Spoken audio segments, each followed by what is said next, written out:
tere! Olen jõudnud nüüd Autofix kliendiportaalini ja seda saavad siis kliendid kasutada oma tööde vaatamiseks. Ja siin on niimoodi, et on tööd, töökoda saab lisada pildid juurde, siis igal kliendil on oma sõiduk, mida ta saab vaadata, selle juures on tööd. Siis lisaks saab klient teha uut päringut. Päringule saab panna siis näiteks õlivahetus.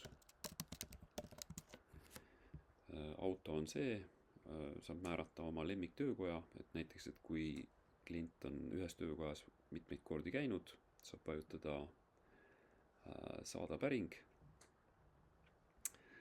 Ja nüüd on niisugune lugu, et see päring ilmub siis töökoja lehele, töölauale ja töökoda saab siis vaadata seda päringut, saab kirjutada vastuse, näiteks täpsustava küsimuse või võtta vastu selle töö.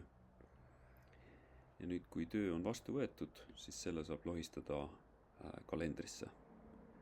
Ja nüüd on niimoodi, et kui peale vajutada, siis tuleb kliendile saata kiri, et sellisel kuupäeval on siis töö vastu võetud. Ja ongi kogu moos.